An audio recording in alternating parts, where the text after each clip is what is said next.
buddy, put that thing back in its holster. We haven't gone anywhere. I don't understand. Check out themichaeldukesshow.com for information on how to get access to the podcast. The Michael Dukes Show. I have 2 guns, one for each of you. Firearms Friday. As Thomas Jefferson stated, it is the right and duty of the people to be at all times armed. Say hello to my little friend. I say that the Second Amendment is, in order of importance, the First Amendment. The right to keep and bear arms is the one right that allows rights to exist at all. The Michael Dukes Show. The right to keep and bear arms shall not be infringed. Firearms. Hold dead hands. Friday. This is my rifle, this is my gun, this is for fighting, this is for fun. Firearms Friday. Oh, yeah, baby. TGIFF. Thank goodness it is Firearms Friday. Hi, how are you? Welcome to it. Man, I've been waiting for this day since last Friday. That's about as good as it gets right there. Good morning and welcome to the program.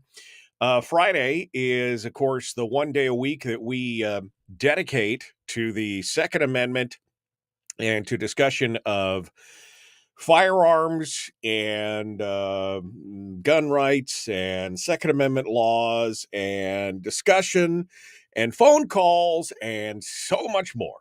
So, wow, let's dive into it, shall we? I'll be honest, I'm kind of excited about today just because it's not the normal. I'll be honest, the last week we've been, discovering and talking about some issues that are like, wow, ow. I mean, that hurts, right? I mean, it hurts. So let's get into this today. Now, I don't have any guests today. I was working on a couple and it just didn't kind of work out, and that's okay because, I'll be honest with you, some of my favorite Firearms Fridays, and I mean, I did Firearms Fridays for years with almost no guests just because I just so passionate about this stuff. I still am, but after you say the same thing for 15 years, you're like, let's bring somebody else in to say the same thing that I'm saying, right? Let me find some people that believe the same way that I believe. Well, luckily, that's a lot of you. A lot of you believe the same way that I believe, and so that's also why we brought forward Gun Q&A, which is questions and answers and topics and discussions and everything else.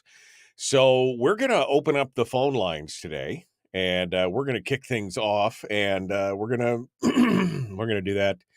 We're going to do that right now. Bring in the phone lines, 907-433-3150, 907-433-3150.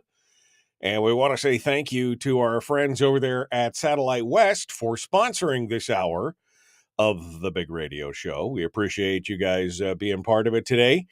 And they, of course, can keep you connected anywhere in the state. Doesn't matter where you are, from Live and Good to down to Nikiski, all the way up to Tavik, or Bachelor or Chicken, or wherever it is that you are in the state of Alaska. They can get you, actually, the world. So it's got a good stuff. Thank you to Satellite West for sponsoring this hour of the program. So I want to say thank you, by the way.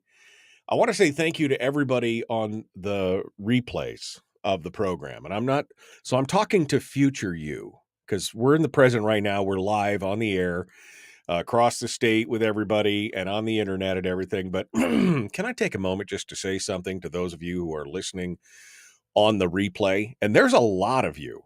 There's 127,000 people in Anchorage who have downloaded and played the show in the last 12 months. That's 10,000 people a month. All right. Thank you in Anchorage for doing that. Homer, you guys are doing real good too. 26,000 people. Fairbanks has got 20,000. You guys are slacking. I mean, you got twice the population that Homer does, and you guys are slacking in Fairbanks. What's going on there? Just saying, you should be more. There should be more of you listening on the replay. But anyway, I just want to say thank you for listening on the podcast. That doesn't even count the replays on Facebook or YouTube or anything else. That was strictly the podcast. And so lots of folks out there who listen. And I just want to say thank you for listening. And if you want to get the podcast, well, here's an easy way to do it. Just go straight over to Spotify. That's the easiest way for me. That's where I get most of my podcasts come right off of Spotify. You could also use Castbox and Stitcher, TuneIn Radio, iTunes, Apple Podcasts and Google Play. Any of those will do it. So anyway, so yes, yes, Brian, there's a long I in Live and Good. Live and Good. It looks like Living Good, but it's Live and Good. I don't know why. That's just how it works. All right. So phone lines are open 907-433-3150. Any topic related to guns, the Second Amendment, firearms, freedom. I mean, just about anything, up and available today. I got a wild whisker here that just keeps tickling the end of my nose. It's driving me crazy. All right. So the stories for today, what do we got? Well, I know we're going to get a call from Fred today. I just know it. Fred in Rhode Island, I'm sure, is going to check in with us because here's the latest out of Rhode Island. Because Tom Knighton's got a good piece over at Bearing Arms. We don't talk much about Rhode Island when we discuss anti-gun states, but we should. It is arguably one of the most anti-gun states in the nation, on par with California, New York, and New Jersey. Now, we don't tend to talk about it much because it's a state with a population that would make it the 10th largest city in the country if it was not a state but a city. It's pretty tiny. But it's a state, and for all the gun control they have, Rhode Island doesn't appear to have an assault weapons ban, but now they're seeking to change that. The Rhode Island Coalition Against Gun Violence Board said at a packed State House event for advocates to celebrate the reintroduction of a proposed assault weapons ban, think about the places you frequent, your grocery store, your children's school, your places of worship, your favorite club dance hall, your workplace, your local movie theater, your own front porch. Frequenting those places should not be a death sentence for you and your loved ones. What?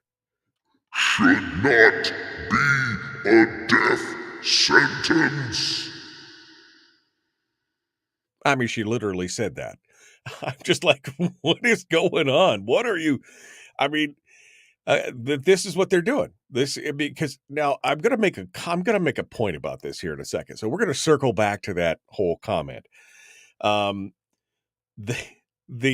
state of the state address this month, earlier in Rhode Island, Governor Dan McKee hailed passage of the bill, the new assault weapons bill, as one of his top priorities this year. The House sponsor, Jason Knight, said he already has 41 co-sponsors of his version of the bill in the 35-member House. So that's right. But it remains to be seen if this will be the year the long-debated ban finally becomes law in Rhode Island, where gun laws, including most recently a ban on large-capacity magazines, have made incremental progress despite the full-throated opposition of gun rights advocates who turn out by the hundreds in yellow "Don't Tread on Me" t-shirts. Yes, the opposition is still there. But Attorney General Peter Nerorona cited case after case as evidence of the ever-present risk, including one high-profile case where a gun hoarder had 8 ghost ARs. Only 8? Let's remember the so-called ghost guns have been banned in Rhode Island since 2020. But he had 8 guns. I mean, how can anyone believe that if a ban on homemade firearms didn't prevent this guy from getting these guns, that some kind of assault weapons ban? I mean, it was already illegal for him to own them. It was already illegal for him to manufacture them.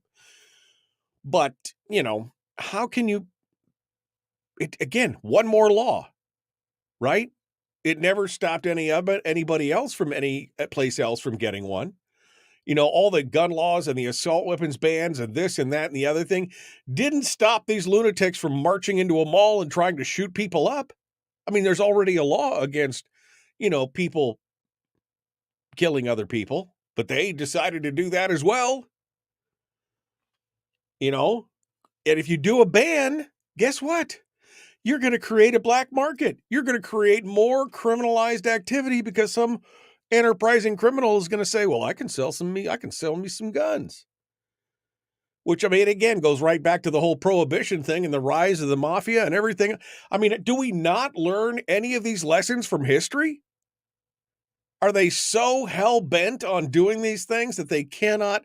It is the most powerful law in the universe is the law of unintended consequences.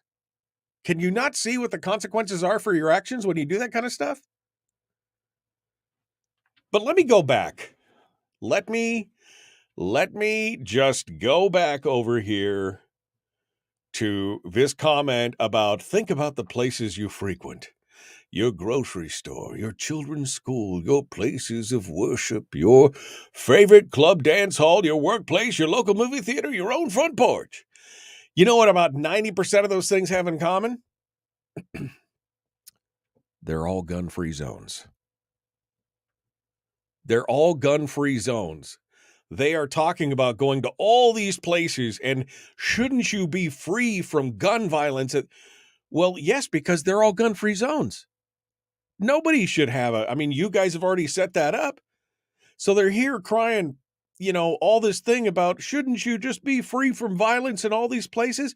Well, yes, that's why they're gun-free zones. You told us that when you got us to pass these things that said that they're all gun-free. Because that's what's supposed to. Now you're telling us that some people are going to break the law and do. I mean, this is the kind of ridiculousness that we're talking about. Today, I want to focus on the idea of gun-free zones. Because I will tell you right now, gun-free zones, if you want to eliminate anything in this country that would help keep people safe more than anything else, it is the elimination of gun-free zones and the so-called sensitive spaces, which just sounds stupid, but it's sensitive spaces. That's the terminology that New York used in their new gun laws where they were, every place from Times Square to your local synagogue to every place else were sensitive spaces where you couldn't get. You want to make America safer. You want to eliminate violent crime. You need to stop with the fiction that somehow criminals are going to listen to your laws and go, oh, I was going to go into this mall with my gun. But now I see the sign on the door. So, I'm just not going to. And I'm not talking about even criminals who are, murderers. I'm just talking about major criminals or average citizens who go in and they see a sign that says, guns, carrying guns prohibited by law or whatever. And I mean, first of all, the average citizen's going to go, oh, okay. And they're going to walk back out to their car and park their gun in their car or just go home. The criminal's going to go, man, I break the law anyway. What does it matter? I gotta go healed because I got 16 other, it's insane. Absolutely. Absolutely insane. But, yeah, that's it.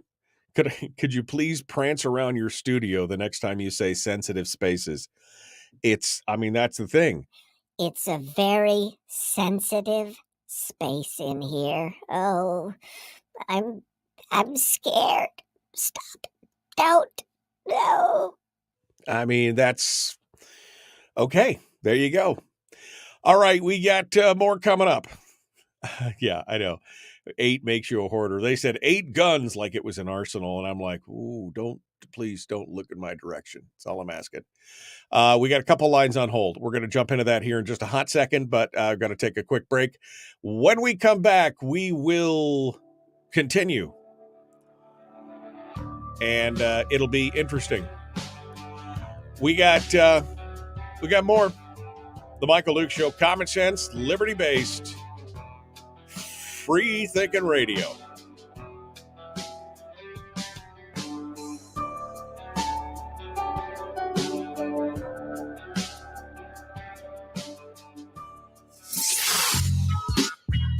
What is that? Common sense. Regularly heard on American radio. Michael Duke Show. Radio. Okay.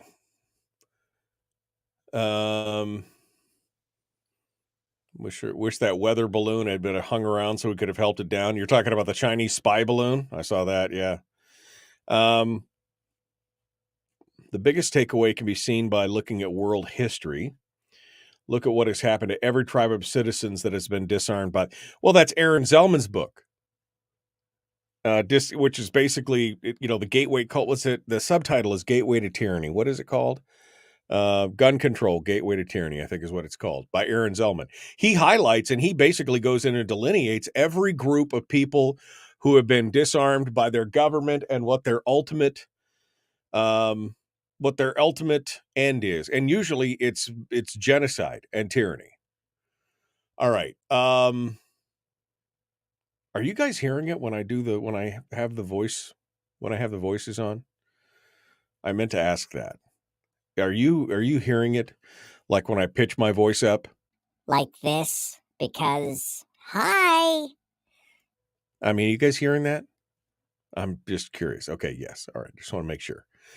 I wasn't sure. Maybe I was only hearing it in my headphones, and it probably sounded really funny when I did that and I was doing something like that. I figured that would be problematic. Your phone connection is something to be desired. My phone connection. My phone is connecting. I don't know what you're talking about, Harold. Speaking of phones, let's go over there right now and find out who's on the line so we can get ready to jump over and return to radio. How about that? Let's go over there right now. Good morning. Who's this? Where are you calling from? Well, Michael, it's Fred. I caught the thing. I caught it on the radio there. Oh, good. Well, hold the line, Fred, and you can comment on this because, boy, you got some numbnuts running your state. That's all I could say right now. But I'm going to put you back on hold, Fred, and you'll be first up in the queue when we return. Fred from Rhode Island on the phone right now. All right. The voices in your head. Yes, those are the voices in my head. That's, it's pretty tough. Fred is early today. That's okay. All right. Yeah, the echo is a problem that's just recently popped up on the phones, and I don't know what they changed in the background. I've been able to fix most of it, but I don't know. I haven't had time to sit down and try and troubleshoot exactly what they changed. Like I said, everything works fine, and then one day something doesn't, and it's just one of those things. Gremlins in the machine, right? Oh, man, that tastes good today.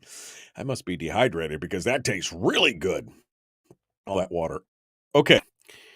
To be fair, some of those voices have some really good ideas. It's true. I can't tell you which I'm going listening to. It's all fantastic. This part of this new setup in here has given me all these different hurry, come down now and enjoy yourselves. It's going to be fantastic. And all these different, things that you can do in here. I kind of dig it. I kind of like it.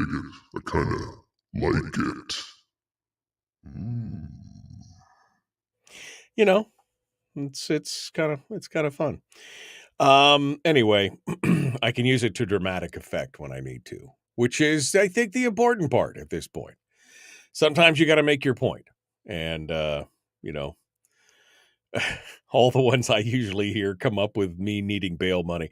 Yeah, no, that is true. There are a lot of, it's like we were talking about that teacher being, I guess not arrested, but put into custody, the principal.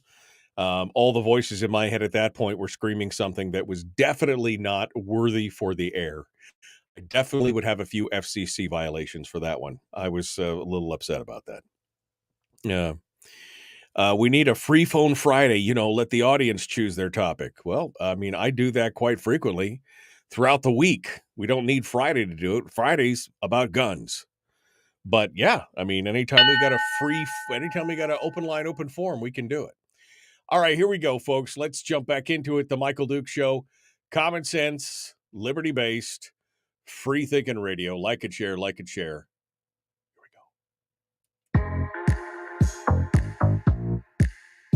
The Michael Duke Show. Not your daddy. Wait, sorry. Not your daddy? Ooh, not your daddy's talk radio. Whew. I was scared for a second. Thought we were going down. Here's Michael Dukes and the show. Oh, man. Yep, that's right. Not your daddy's talk radio show. Let's continue on here. Our buddy Fred, I done conjured him up. I started talking about his state, and poof, he appears. So let's get Fred's take on everything that's going on down in the tiny little state of Rhode Island. He joins us right now on the program. Good morning, Fred. Thanks for listening. What do you say, my friend? What's happening down there? Good morning, Mike. Yeah, it's the same thing I've been ranting about all along. It's the wokes, the out of control wokes with this crazy notion that, if you disarm everybody, all your problems are going to go away. You're never going to have any more murders. You're going to have any more robberies. You're not going to have any more violations of law, as long as you get rid of the guns. And where are the origins of that still has to be turned up as to where the origins come from there. But anyway, yeah, they're at it again. They pull this thing off from the last thing that they put through, the gun control.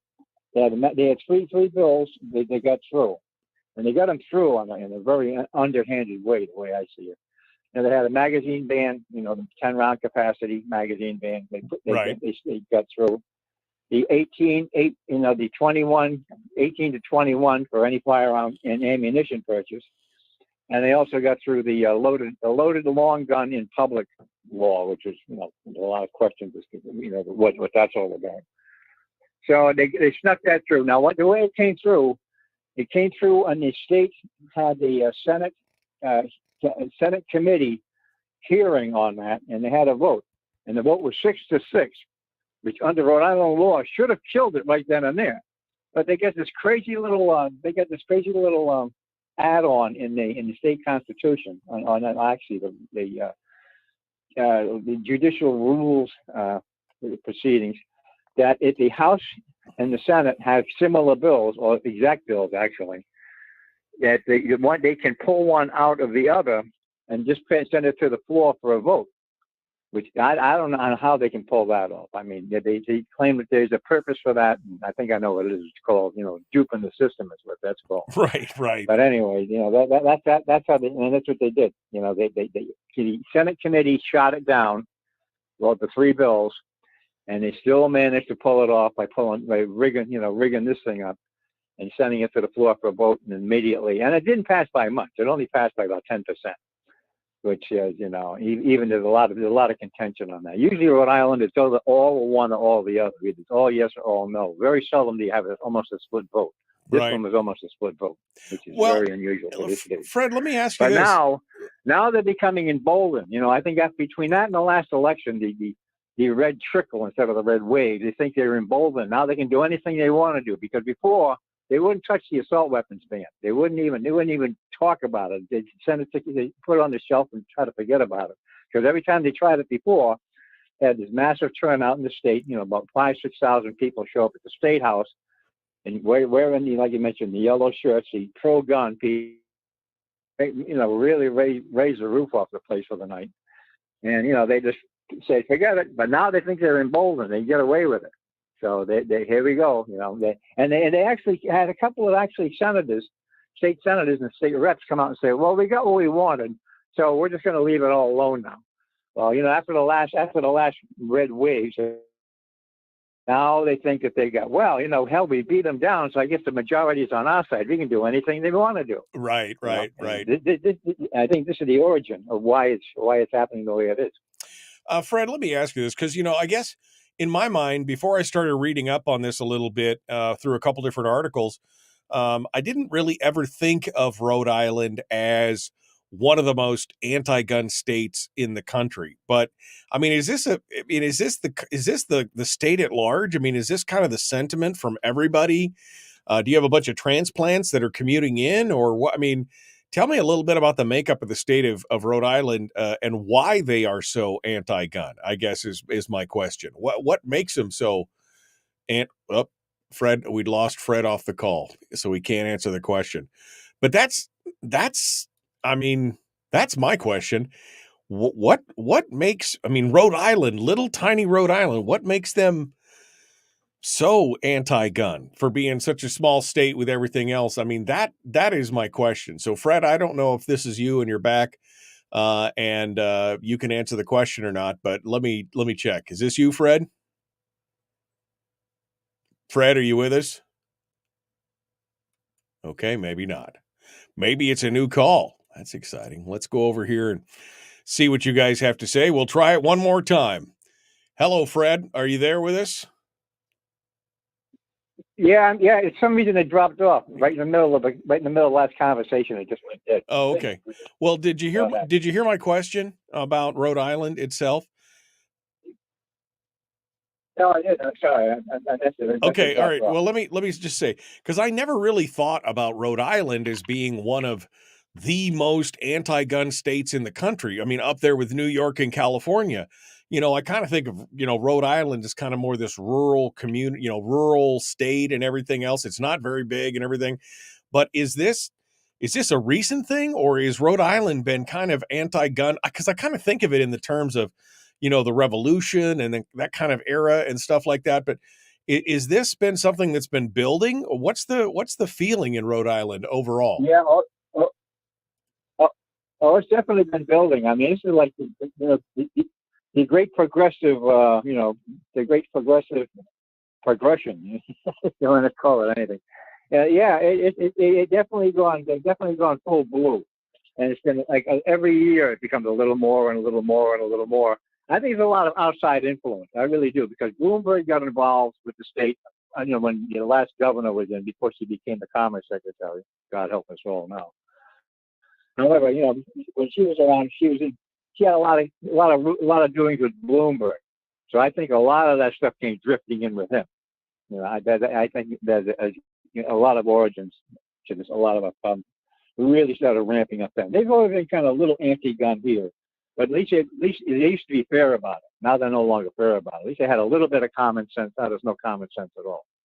They kind of, just, this is what we're going to do, and there's nothing you can do to stop us. And we don't care about the Constitution or the Bill of Rights or the Second Amendment. No, we're just going to do what we want to do, and to hell with it. This is their attitude up there. And I think they're going to be in for a hell of a fight this time, I think. Well, and I do hope that that's right. I mean, like you said, when the red wave became the pink tinkle, I think a lot of those folks on the other side were emboldened. And what it'll do is that they'll push back too hard, and the pendulum will swing, and it will embolden other people to step up. And hopefully the next round of voting will be a little bit stronger, a little bit of a stronger red tide. But I got to be honest. Go ahead. I think with the magazine ban, I think we definitely should have maybe pushed a lot harder on the resistance. We should definitely, not only should they throw the whole AI, the whole assault weapons ban out the window, but they should be definitely there should be more of a contention to take the magazine ban off the books. I mean, it was put in by mistake. I mean, not my mistake, but it's put in underhandedly. Put it that way.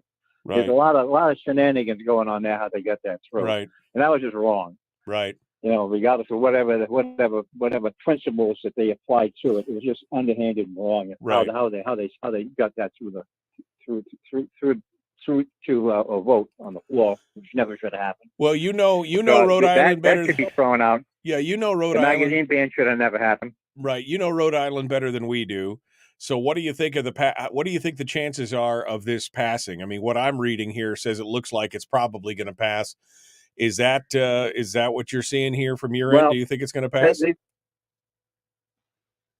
They're going to try. They're going to try awfully hard to pass it because once this nitwit we got for a governor is says it, then it must be so. And this is like he's going to do everything in his power to push it through. And he's got a bunch of cronies. He's got a whole bunch of cronies behind him. The attorney general and the lieutenant governor, and they're all behind him. But they keep doing this. They keep, like you say, they keep pushing, and they're going to get pushback. And the pushback is what's going to either save or lose. Well, the Second Amendment in Rhode Island, and there's no need for it. We're not a smaller state around. We really don't have what you call a major problem. It's not like Chicago, but what they do?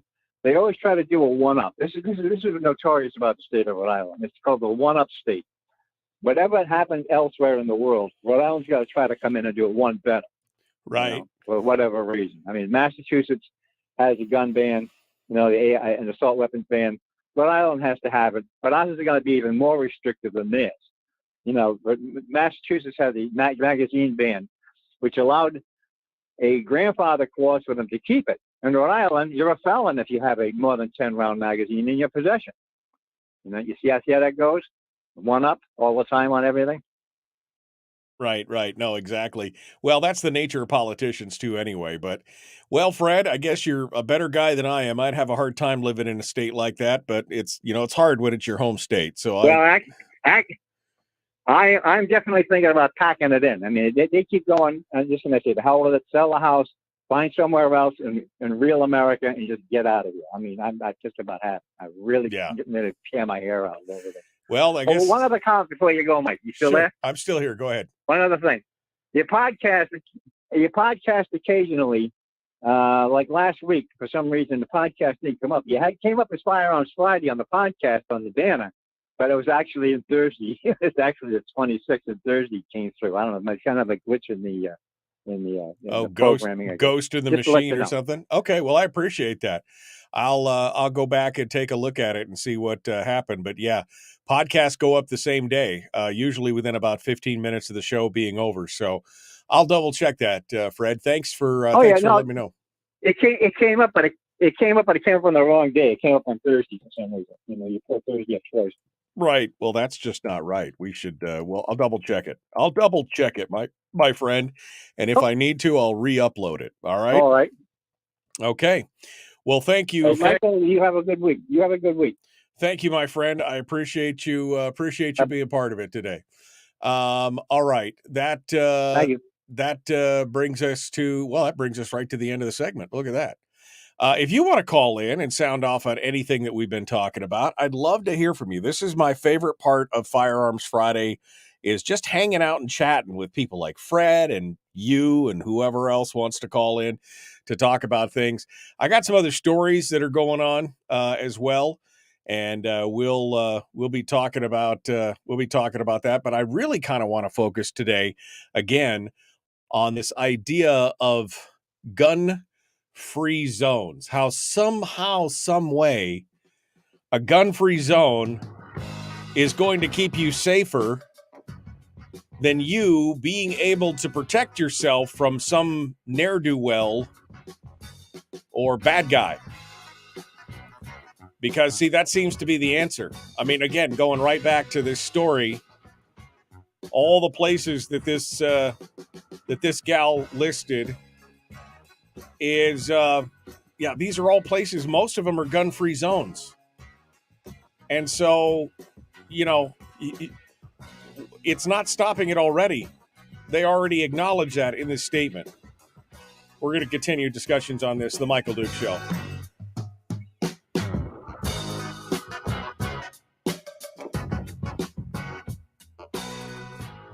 We're broadcasting live through a series of tubes. Allowing all of these entities to provide streaming stuff going on the internet. Well, it's kind of hard to explain. Sorry. Streaming live every weekday morning on Facebook Live and MichaelDukesShow.com. Oh, okay. Get caught up over here. See what you guys are saying. I really can't like this enough. I can't see the thread. I don't know what thread Bill is commenting on to say. I really can't like that enough. But, whatever it is, it's good, I'm sure. Most here in Fairbanks are listening live. How many in Anchorage do? Well, there's quite a few people. I mean, there's some people here in the chat room that are from Anchorage that I know that listen here.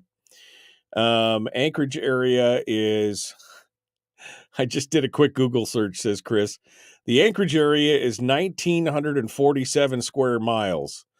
Rhode Island is only 1,214 square miles. Thank you, Chris. I didn't realize that it was that small, quite that small.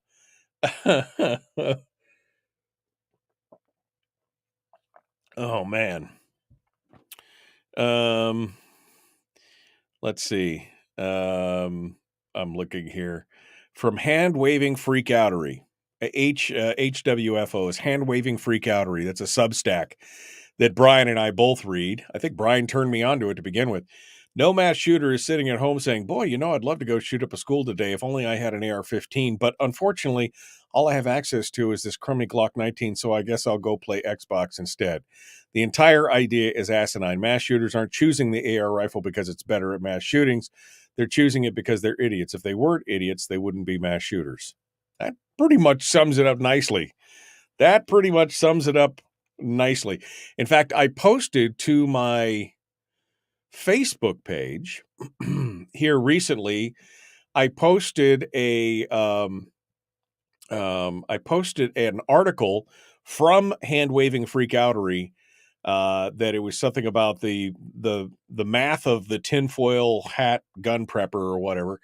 It's a fascinating article because it actually looks at the statistical probability of needing a firearm to defend yourself against your government, against bad people, against all different kinds of stuff. And it is a fascinating look because he's a hydrologist. The guy who writes the article is a hydrologist that deals a lot with floodplain issues.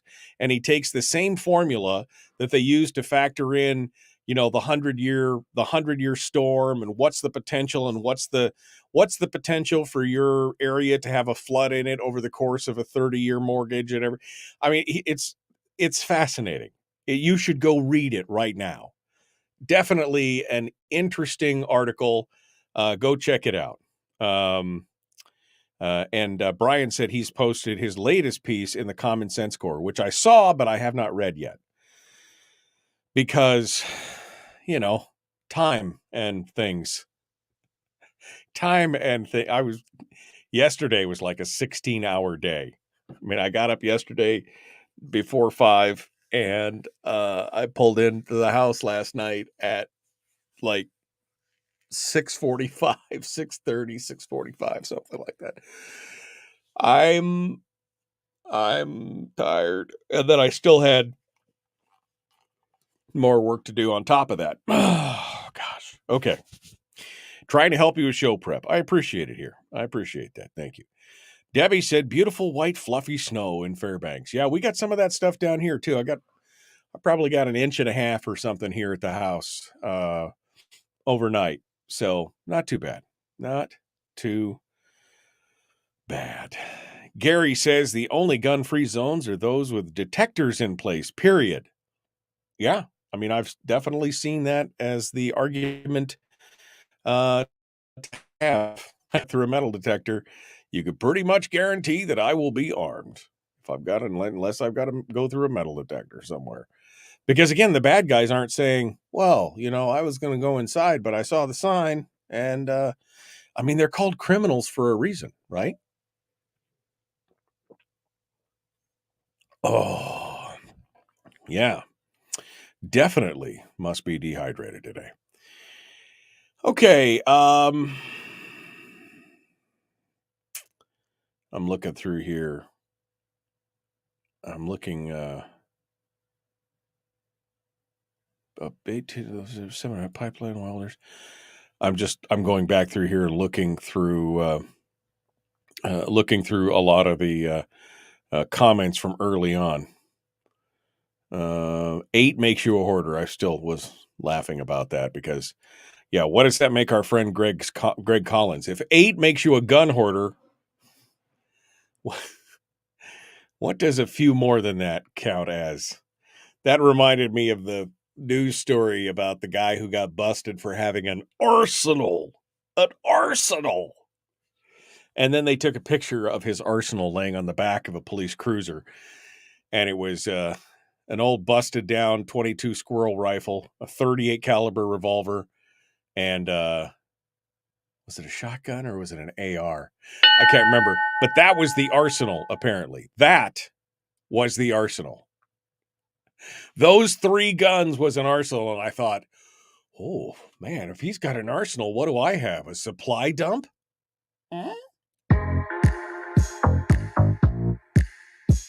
The Michael Duke Show, proudly splitting the left versus right dichotomy. Yeah, I had to look that word up too. I don't think it means what he thinks it means. Here he is, though. That guy, Michael Dukes, the one with the show. Yeah, we were just talking about the size of your arsenal. I was remembering a news story here. God, this must have been 10 years ago, maybe more, where some police, came in and they busted some guy for some reason. And the news media was like, yes, and they confiscated his arsenal of firearms. And it was a news story, like a television news story. And so the camera pans over to the trunk lid of this police cruiser, and laying on the trunk lid of the police cruiser is like this old busted up 22, pump action 22 or whatever, squirrel gun, essentially, a 38 caliber revolver. And it must have been an AR. Maybe it was a shotgun. I don't know. It was another long gun of some kind. But this was his arsenal. These 3 guns are an arsenal. And I was like, my God, if that's an arsenal, what do I have? A supply depot? I mean, is that what it is? I mean, is mine an armory? What are the qualifications? How many do you need? That's a question. How many do you need? I just don't know, but it's not enough, man. I tell you, it's just not enough. My wife sent me the perfect, I should pull it up, because she sent me the perfect little blurb the other day where people were talking about, how many guns do people have? I mean, how many guns do regular people have? How many guns do crazy people have? How many guns do, all these different, and it was the funniest thing that I have watched in quite a while, because that's the thing, how people think is always an issue to me. I mean, how do people think about this kind of stuff when they think of, well, how many guns should anybody have? I mean, first and foremost, I don't know, ladies, how many pairs of shoes do you have? And should that matter? How many pairs of shoes do you have? What? You don't want to tell me? You don't want to tell your husband? You don't want to tell whatever? Um, First of all, it's a very personal decision as to how many of any. This is the audio that my wife sent me on a TikTok video here uh, the other day, and I thought it was just pretty much perfect. The perfect argument, perfect circular argument for how many guns should people have in America today. Here's it is.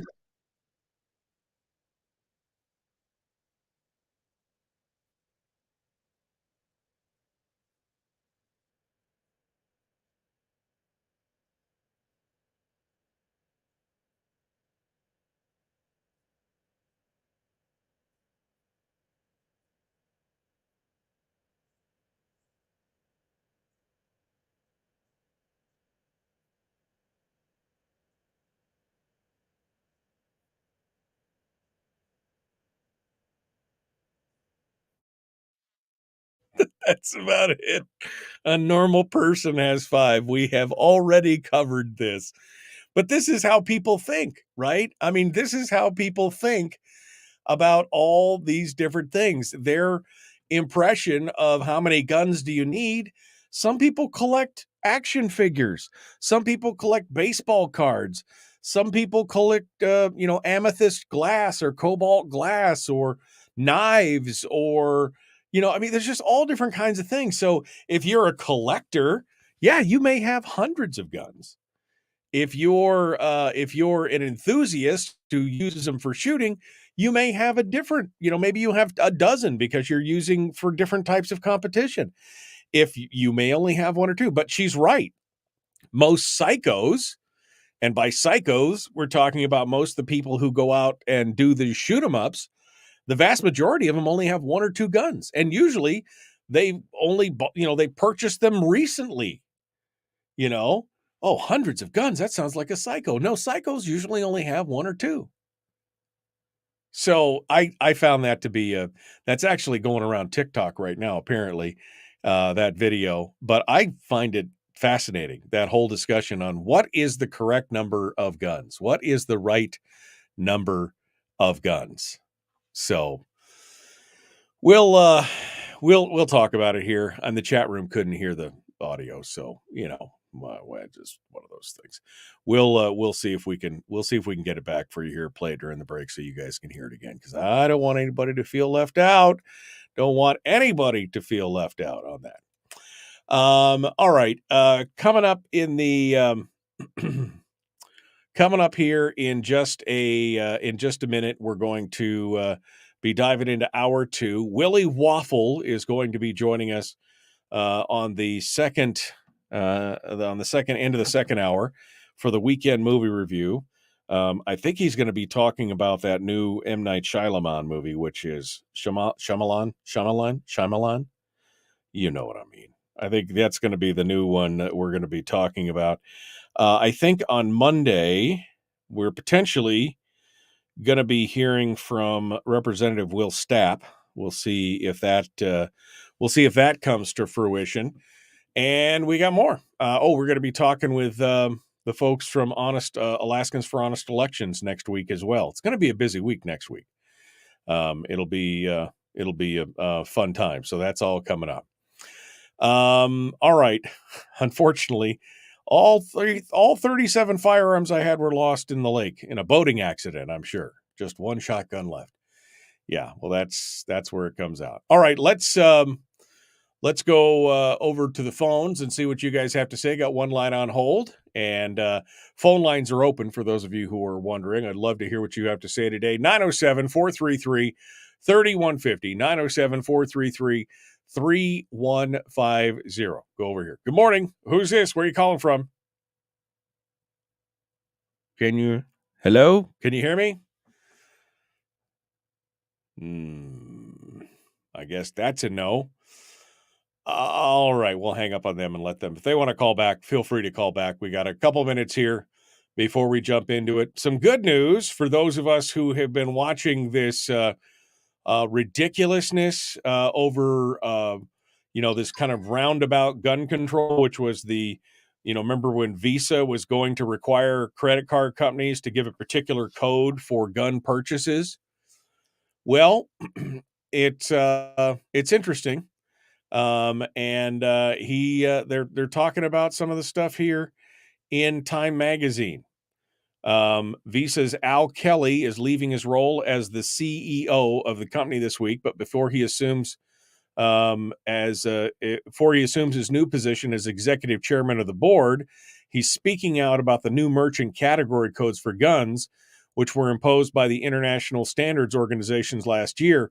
In an interview with Time Magazine, Kelly sounded less than impressed with the new mandate, saying that the new codes aren't needed and won't be nearly as useful in flagging suspicious purchases as the anti-gun activists have claimed.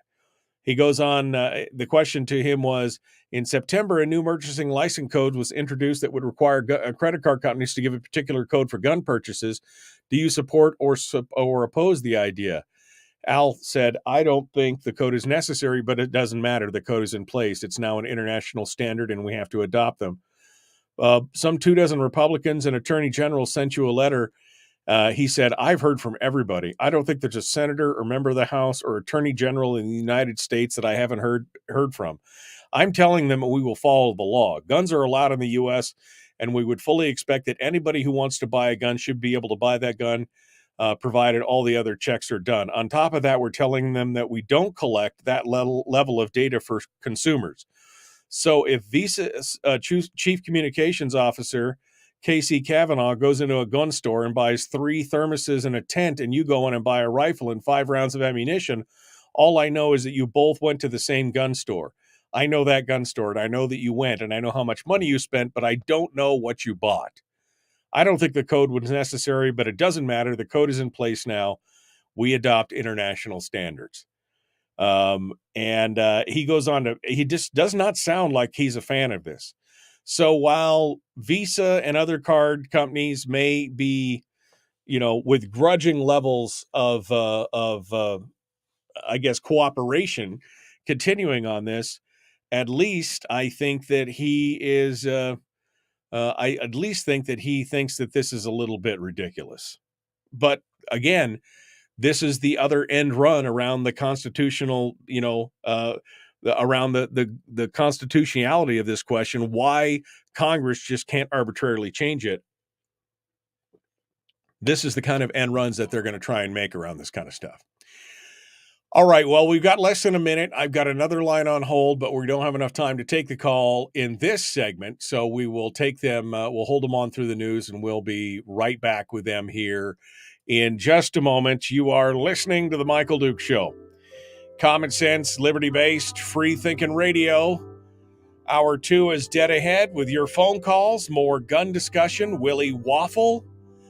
We might talk about sensitive spaces. Sensitive. I'm very sensitive. We are going to talk about that and, of course, gun-free zones. That's going to be our topic for today. We will continue with more after this.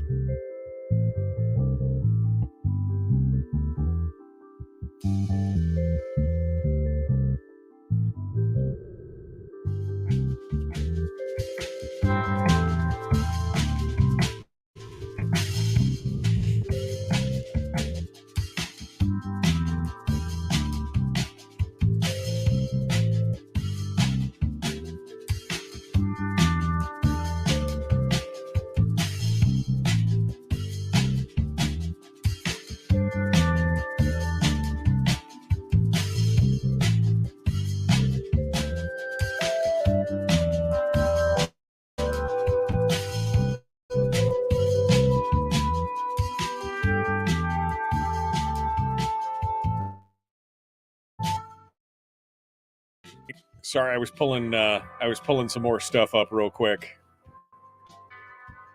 about gun-free zones. Our old buddy, Dr. John Lott, has written about this pretty exclusively. Oh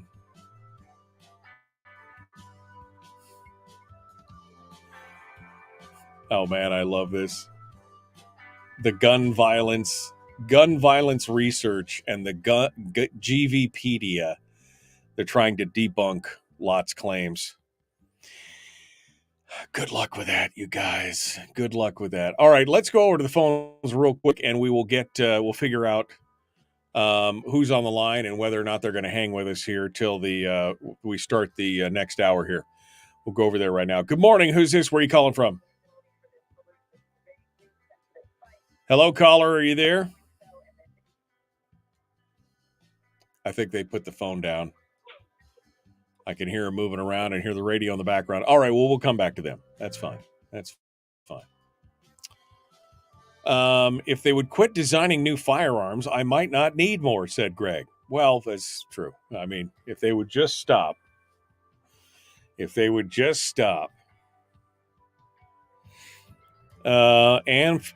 Ammo is painful purchase.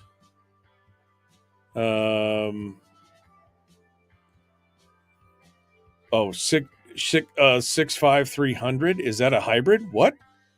65300.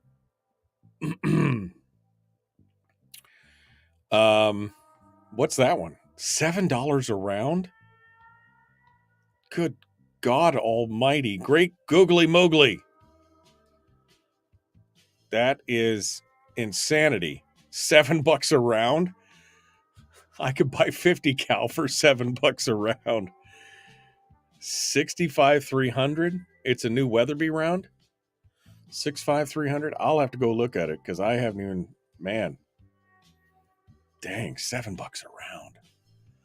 That hurts my soul, man. That hurts my soul. All right, well, what's everybody doing this weekend? What's the plan? What is the plan? Weatherby 6.5300, smoking hot. That sounds like it. Sounds like you got to do a bunch of work just to be able to afford to go out and shoot the damn thing, let alone buy it. Have you seen this at Costco? I'm just asking for a friend. If you have it and you're a cinnamon lover like I am, you need to go to Costco and get this cinnamon, what do they call them? Cinnamon butter loaf. That's what they call them. It's like a little cinnamony pound cake that apparently, oh, this is bad, but I don't care. They apparently roll them in hot butter afterwards and then roll them in cinnamon.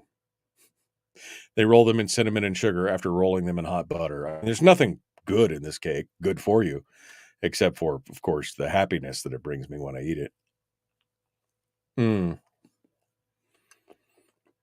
I mean, look at the layer of, could you see that? The layer of cinnamon. Oh, I don't have autofocus on, I forgot. The layer of cinnamon there at the top of that. I mean, that is, Usually I finish my breakfast before I start the show, but I was running a little bit behind today, and that thing's been looking at me for the last hour, and I'm like, oh, I really want a bite of that. Oh, so good. All right.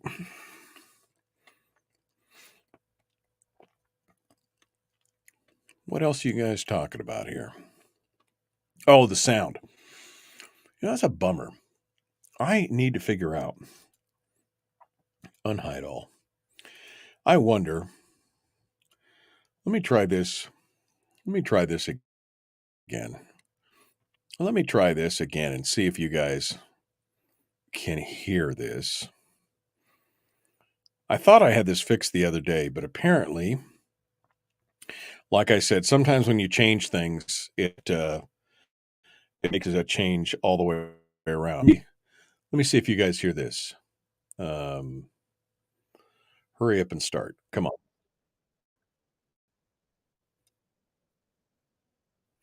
So did you guys hear that? How many guns should a normal person have? Did you guys all hear that? When she said that, how many guns should a normal person have? Let me know. I know there's a delay here, but I don't know how much of a delay.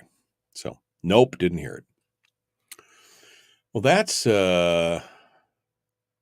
irritating. Well, you know what I'm going to do? Can I, I know how I can do that. I've got the tools and I've got the talent. I can make this happen. Let me go back over here and I can do this over here because she originally sent it to me on my phone. And I can do it right here. So how many guns should a normal person have? About 5.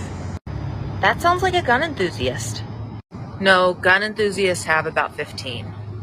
15? That sounds like someone who's obsessed with guns. No, people who are obsessed with guns have hundreds. Now that sounds like a psycho. No, psychos seldom own guns, and if they do, it's 1 or 2. But 1 or 2 sound like a normal person. A normal person has about 5. We have already covered this. So how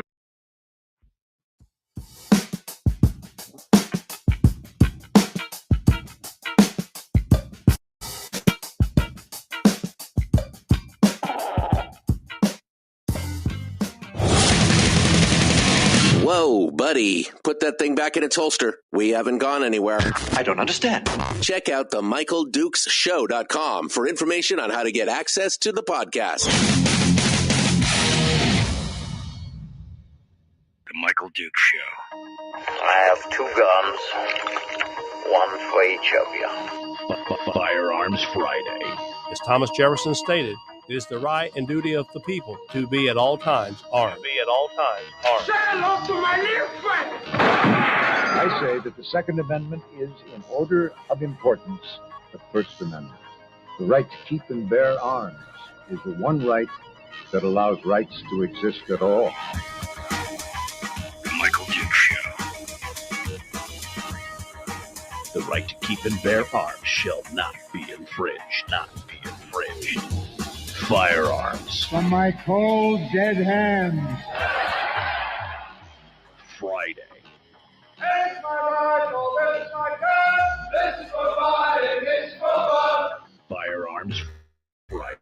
Oh, baby, Firearms Friday, TGIFF. Welcome to the program. It is the Michael Dukes Show, broadcasting live across the state of Alaska on this, your favorite radio station and or FM translator, and live around the world on the interwebs at michaeldukeshow.com, where you'll find the audio-only live stream, links to the simulcast, and on Facebook, YouTube, and Twitch, and, of course, links to the podcast, which is on Spotify. And if you're listening on the podcast later on, I just want to say thank you for being part of the show, even after the fact. I appreciate that. So it's good. I appreciate you guys. Thank you for coming on board. All right. Hour 2 of the big radio show. And we have, it's just me and you. We got no guests. We do have, we have one guest. We have Willie Waffle. Willie Waffle, of course, is always going to be coming on at the end of our Friday shows, unless we have some kind of technical difficulty. But he's always here because that's the best way for me personally to start off my weekend. That's what I enjoy. All right. Well, the phone lines are open at 907-433-3150. We had somebody hold on through the news. They've been here for a while. So let's first jump over to them. And but you're welcome to call in. I got plenty of lines open at 433-3150 and powered by our friends over there at Satellite West. You can find them at satellitewest.com. Let's go to the phones and see what folks have to say.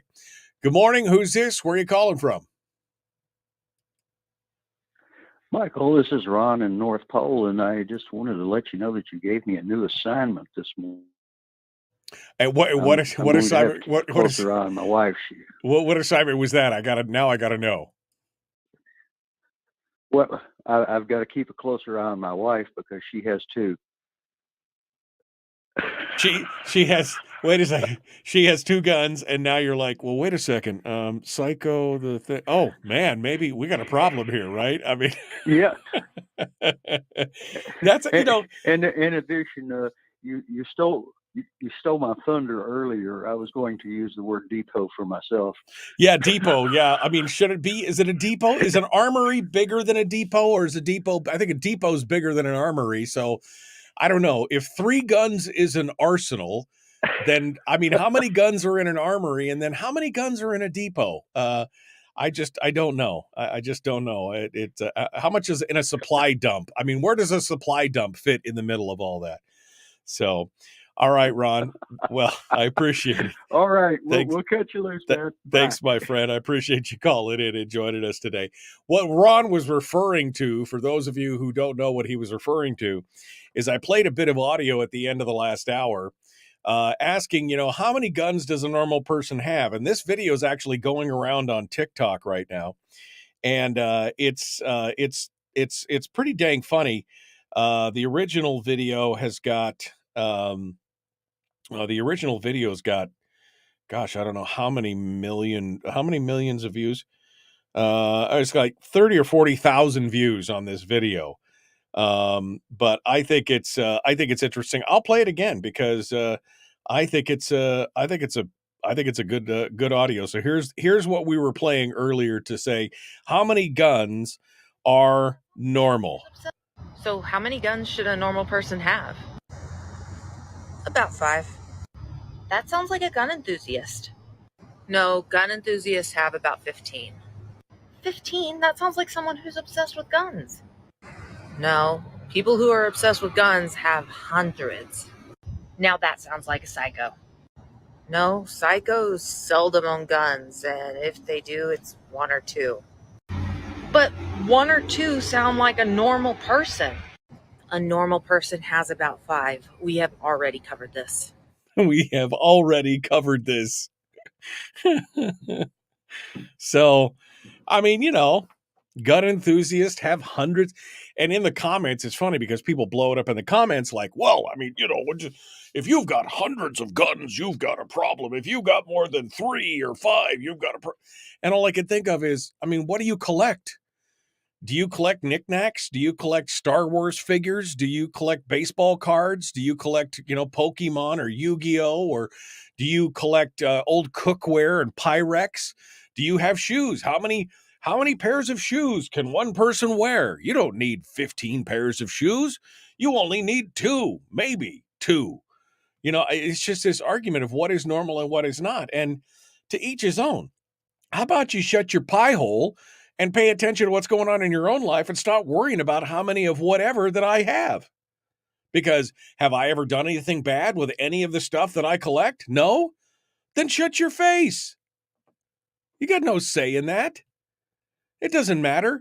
So what if I have 1,000 guns? Right? I mean, does it matter? And by the way, I can only use one at a time. So does it really matter if I have 100 guns or not? Or 5? Or 6? I can really only reasonably use one at a time. So what does it matter? Again, how many pairs of shoes you got? How many movies? How many videotapes? How many, whatever. What do you do? How much music? How many albums do you have in your record collection? I'm sorry for you younger listeners. Records are these things that we used to have to put down and actually put a needle on to play. I know, it's weird. But I mean, what does it matter? Well, you should only have one record. You can only play one at a time, but I might want another one down the road. Doesn't matter. One at a time. I mean, it's crazy. But it's, again, this idea that somehow, and she's right. I mean, she is right. If you're a psycho, most of the folks who are like violently psychotic don't have firearms. And if they do, it's usually 1 or 2. And yeah, the average person probably has 5 firearms. The average gun enthusiast probably has 5 firearms. Some of us are a little more enthusiastic than that. That's okay. But again, what does it matter? I don't see anybody giving Jay Leno a hard time for having 53 cars in his garage. Right? Because again, he can only use one at a time. It's crazy. How, oh, thank you. Brian actually dropped the TikTok video. That's one of the versions, I think, of it in the chat room. Okay. Sorry. Records, books, Bibles, guns, movies, music, shoes, baseball hats. I knew one guy that had, that guy had, I want to say it was like 400, 500 different baseball hats. I'm like, okay, great, whatever, man. He could only wear one at a time, but he wouldn't wear them because that would deflate the value of them, right? It's like the guy who plays with action figures. No, I don't play with them. I collect them because if you play with them, they go down in value if you play with them. I was wondering, wait, does that mean you would want to play with them if they didn't go down in value? I'm asking. Anyway, but this is the mentality of most people out there, most of the non-gun people, is that, boy, if you have more than one gun, you must be a psycho. If I had 12 guns, but I only use one at a time, why does it matter? They can't wrap it. See, because this is like, I can't understand why the guy would want to collect baseball hats. You might not be able to understand the lady that collects silver teaspoons, right? Isn't that that's a thing, right? The colonial teaspoon collection where they collect spoons from different, whatever. I don't understand that either. Or fill in the blank, whatever it is. I mean, I own 2 pairs of shoes and a pair of boots. That's it. I don't need 15 pairs of shoes. But some people are like, no, I like shoes. More power to you. I can't understand it, but more power to you. That's where we're at. And that's the difference between needs and wants. And Richard said, no one needs to understand because it's nobody's business. You're not wrong. If I'm not doing anything wrong, then what I have is none of your business. Period. Debbie says her mom collected angels and bells. Okay. Why? I don't know. It trips their fancy, whatever it is. If you can afford to collect it, then you should be able to collect it. So, I mean, that's the bottom line. I don't know how we got off on this topic, but it was Ron's phone call because he said his wife owns 2 guns, and according to that video, she could be a psycho for only owning 2 guns. So he's going to have to keep a close eye on her. It's just whatever. Gun-free zones is what I wanted to talk about. Gun-free zones, because you know what's the most dangerous thing in the world? Gun-free zones. It's the most dangerous place to be, period, statistically. And we're going to talk about that here in a minute. How about that? We will continue our discussion in just a moment. The Michael Duke Show. Common sense, liberty-based, free-thinking radio. I do have the phone lines. What do you collect? I suppose you could tell me that, too, in your phone calls. And how many of them do you have? I'm curious now, because I'm really thinking, what else is there out there to collect? 907-433-3150 is the phone number. I'm sorry. Gail just said, I collected men with guns. Does that count? Well, I'm not sure if that's... All right. Back with more right after this.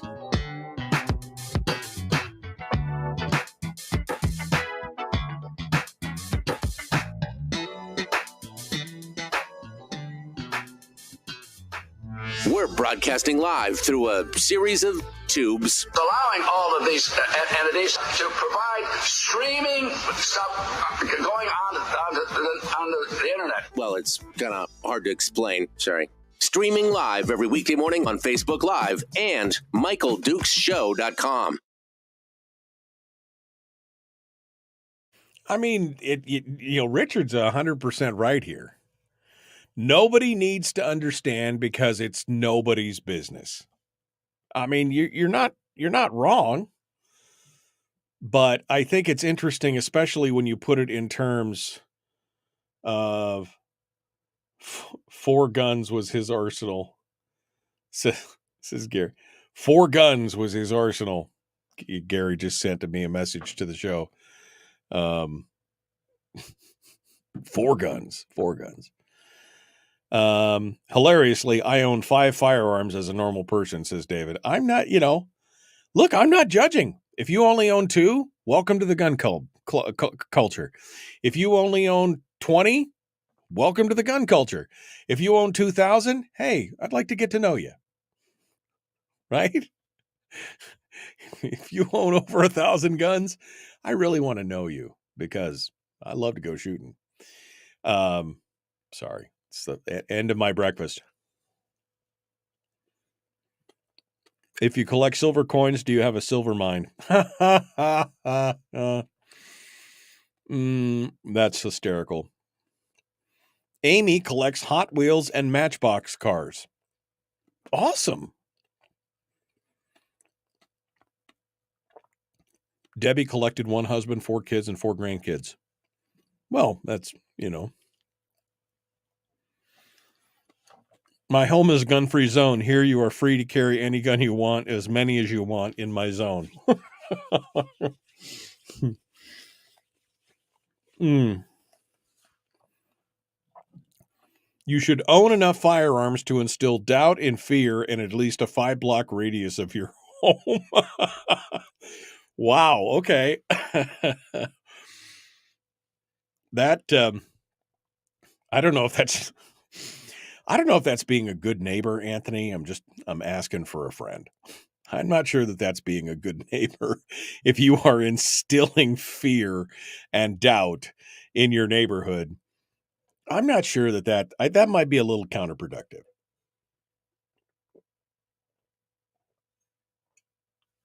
Oh, man. Okay. Dr. John Lott. Oh, my word. Gonna copy that. I can. Let me do this. Let me do this. I want to do that. Okay.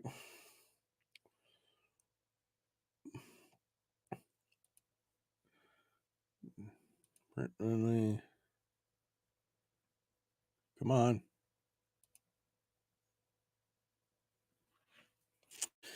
Okay.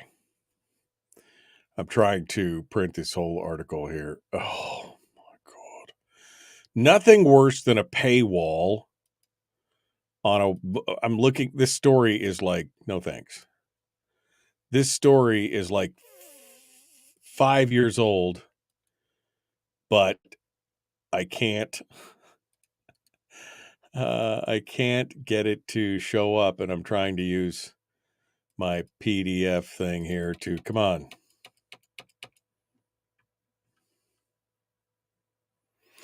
All right. Well, never mind. I was going to get you part of this article from Dr. Lott, but why do you hate me? Why do you hate me? I'm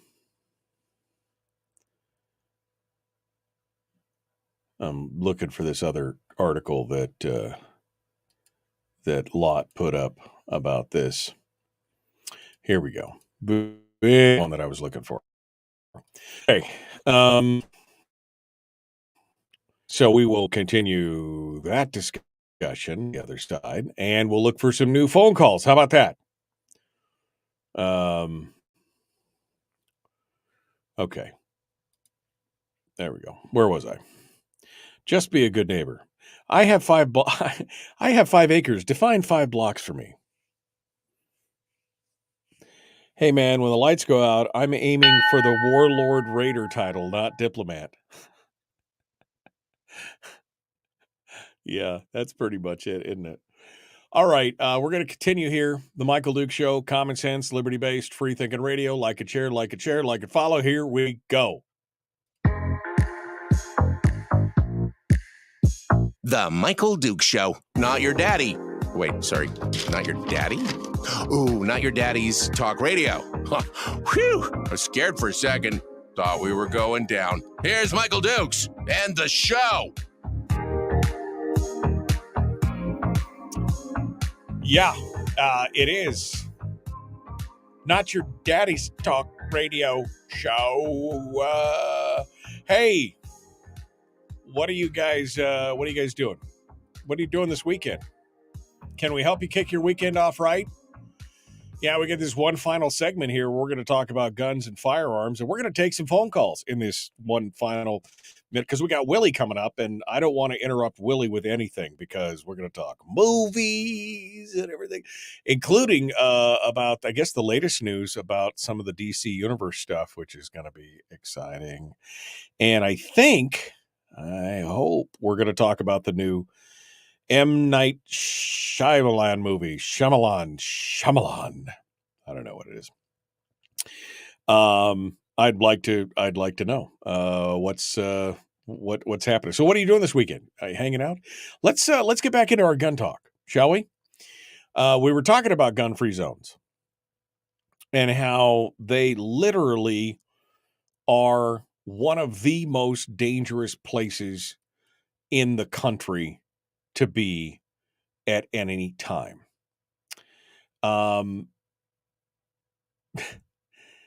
The idea that somehow criminals are not smart enough to utilize or to choose gun-free zones has always been ridiculous. Since 1950, more than 98% of public mass shootings in America have taken place where citizens are banned from carrying guns. In Europe, every mass public shooting in history has occurred in a gun-free zone, and Europe is no stranger to mass public shootings. This is from a John Lott article in 2017. In a recent column in another paper, he said someone had made the argument that killers pay no attention to gun-free zones. He incorrectly claims that this is the consensus view of academic research. Last year, a young Islamic State sympathizer planned a shooting at one of the largest churches in Detroit. An FBI wiretap recorded his reasons for picking the church. The guy said, "It's easy, and a lot of people go there. Plus, people are not allowed to carry guns in church. It would make the news." The killers are crazy, but they're not stupid, right? There was another, it was one in California. It was the San Bernardino attack, but the killer actually wrote in his journal when he was, because the one kid in the San Bernardino shooting attack, he actually wrote it down. His whole plan was in his journal, which they found in his place after he died, and after he committed the attack. And he specifically stated that he chose a gun-free zone because he knew it would be a softer target. He knew he would not face the resistance that he would from a place that potentially had guns. Dr. Lott goes on to say, the killers might be crazy, but they aren't stupid. Picking defenseless targets means being able to kill more people. A long list of killers explicitly have stated this reasoning, including the 2015 Charleston, South Carolina church shooting, the 2012 theater shooting in Aurora, and the 2015 attack in San Bernardino, California. In 2013, Interpol Secretary General Ron Noble warned that even extraordinary security is unlikely to be able to keep weapons out of a soft target. As a result, only the terrorists would have weapons. In a March 2013 report, it was a survey by Police One, 86% of police officers who were surveyed, this is a 450,000 member private organization of police, 86% of them said that casualties would have been prevented if legally armed citizens had been able to carry guns in places such as Newtown and Aurora. Again, gun-free zones. Dr. Lott goes on to talk about how he and Professor Gary Mauser released a survey of all economists in late summer of 2015. And it was a survey of all economists and criminologists who had published peer-reviewed empirical research on firearms, and the results were very different. By 66% to 32%, economists and criminologists answer that gun-free zones are more likely to attract criminals than to deter them. A 60 to 40% margin thinks that guns in home do not increase suicides, and a 62% to 35% spread says that guns are used in self-defense to stop crime more often than in the commission of a crime. Gun-free zones are magnets for murder. Even the most ardent gun control advocate would never put gun-free zones at his home. Let's stop putting them else upwhere. This is an argument that I've made for a long time. I mean, if you are in a neighborhood and you have a sign in the yard, in front of your house that says, "I'm the NRA and I vote," and the guy next door to you says, "I'm a proud supporter of Handgun Control Incorporated." If you're a criminal, which house do you think you're going to go into? Right? I mean, I'm asking for a friend.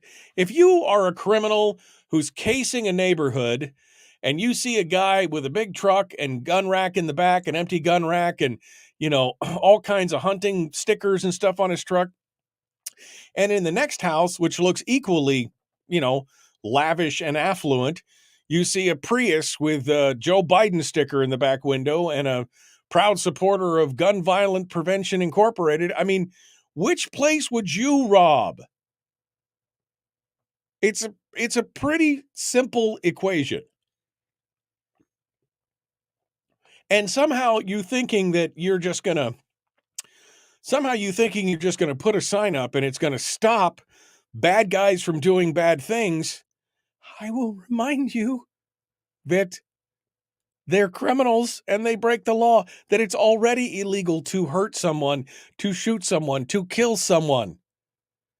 It's already illegal to plan a murder and carry it out. I mean, it just, it makes no sense. It's just no sense whatsoever.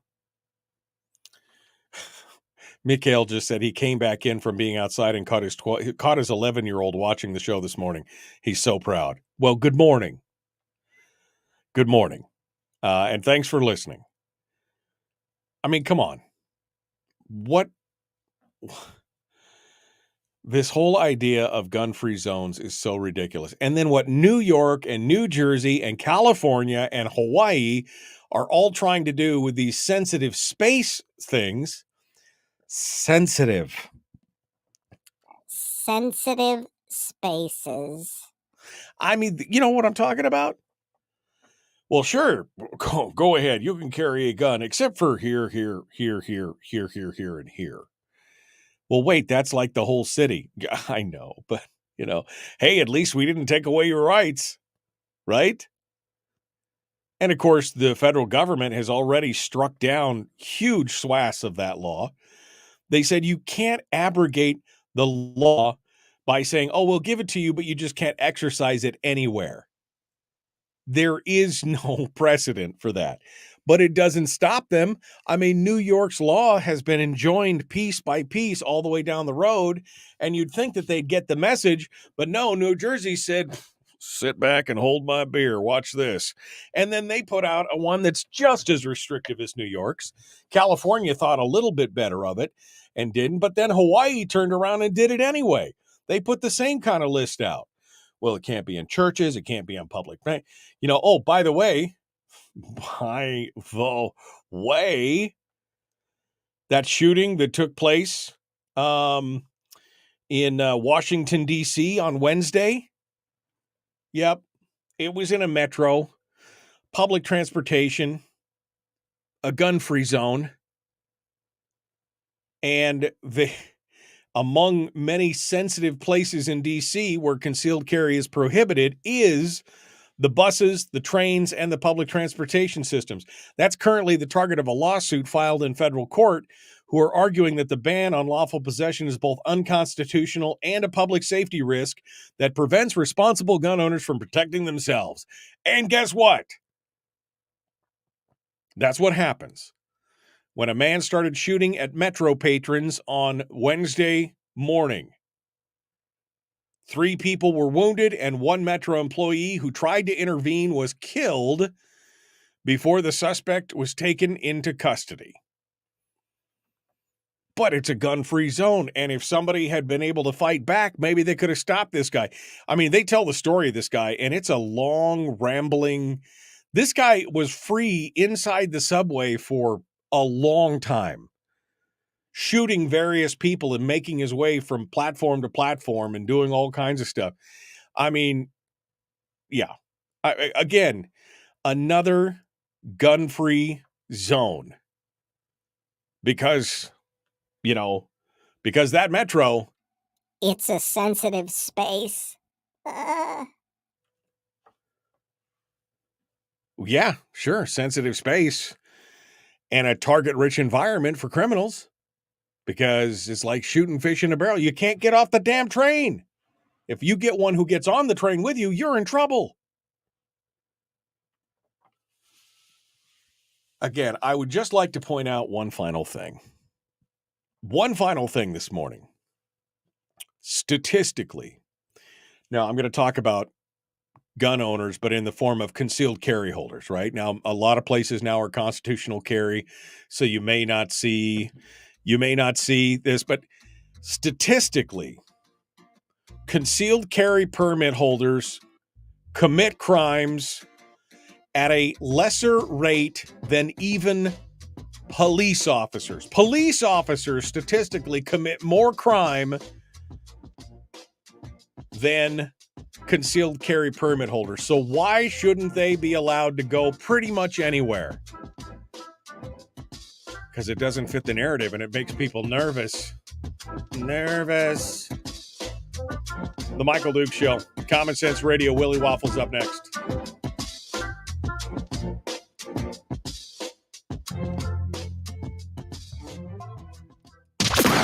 Streaming live every weekday morning on Facebook Live and MichaelDukesShow.com. Okay. Okay. In the break. I'm sorry. I just got another text message. Warning. The occupants of this home have not committed any crimes. Anything resembling a forced or dynamic entry will be interpreted as a violent home invasion and met with deadly force. No one here wants anyone to get hurt. For our safety and yours, please knock and be patient. Oh, damn, I need one of those signs. That's perfect. That is perfect. I like that. I need that sign right now. This is the Weatherby 65-300 the velocity. What is it? Energy foot pounds. Good God almighty. Okay. Greg just sent me some ballistics on that 65-300 Weatherby. It's a monster. It's a monster. All right. Okay. Let's see.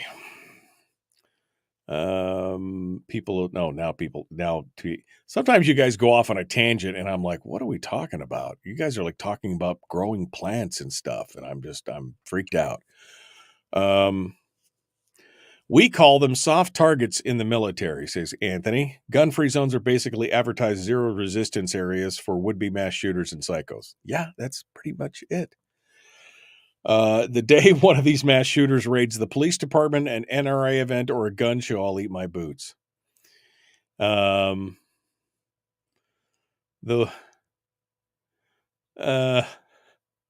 Safe spaces are a misnomer. Let's be real. Carry and keep your mouth shut. Maybe the gun-free zones and other idiocy is a way around the government trying to push the process of natural selection. Yeah. We should get some of those signs, Greg. That's yeah. You're talking, Laura's talking about forget the name, and talks about our laws and how all of us commit 3 felonies a day. Yeah, it's actually called 3 Felonies a Day, by John Fund, I think is the name of the author. I actually interviewed the author of that book about 15 years ago. Fascinating book. Let's see.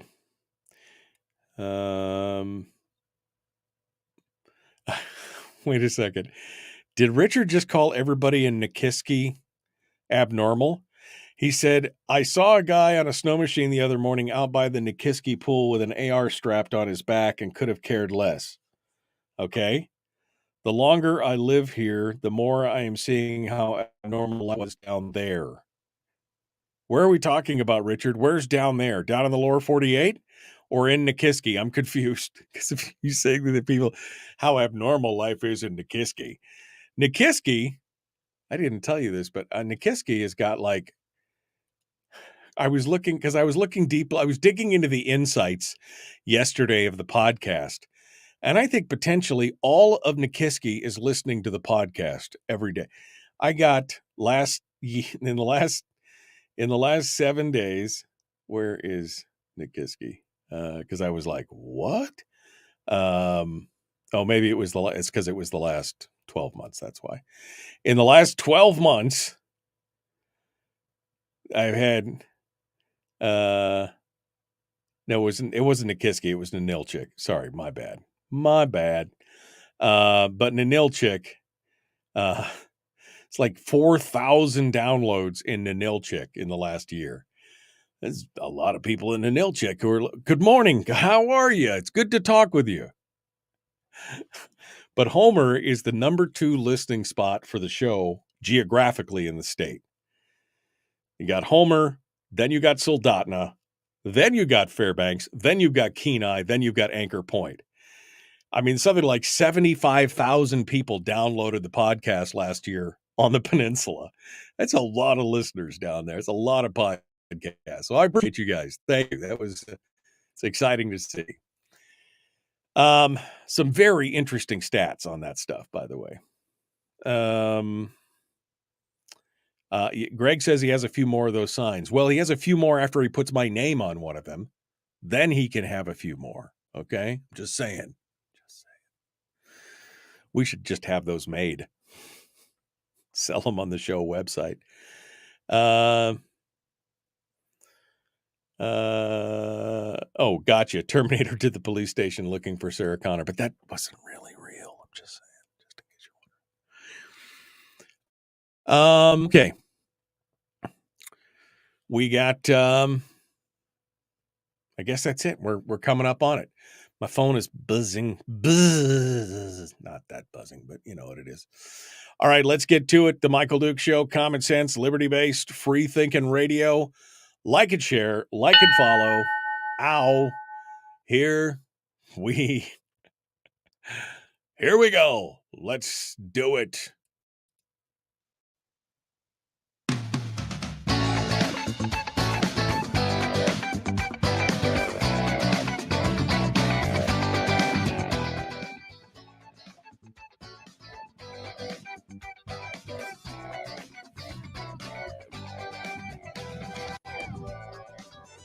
Okay, it's the weekend and it's Friday and I'm still tired, but it is what it is. It's fine. We're going to make it through one final day to the weekend. Willie Waffle, wafflemovies.com. You know, you can't start your weekend without a little waffle. So, hey, let's go over there and see what he has to say. Good morning, my friend. What's happening? Oh man, well you know how Friday works. You know, like you start tired, you've worked hard, Yeah. you've put in the entire week, and then there's that magical moment where you step out after the day is done, Yeah. and the rest of the weekend is yours, and there's a new energy, a new excitement. I think you're overselling this. I'm just saying.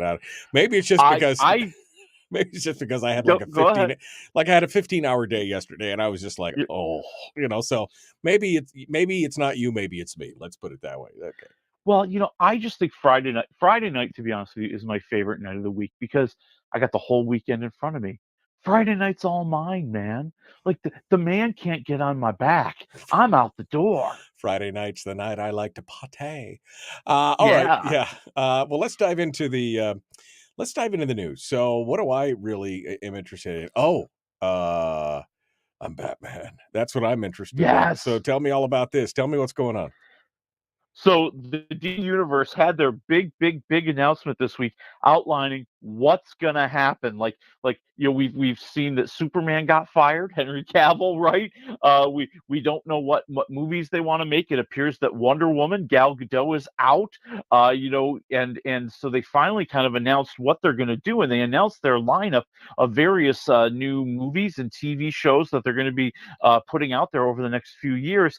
And they came up with this new deal, and here's what gets really interesting. Mm-hmm. They announced that there's going to be the Batman Part 2 coming out in 2025 with Robert Pattinson. Okay. However, he's not going to be like the Batman.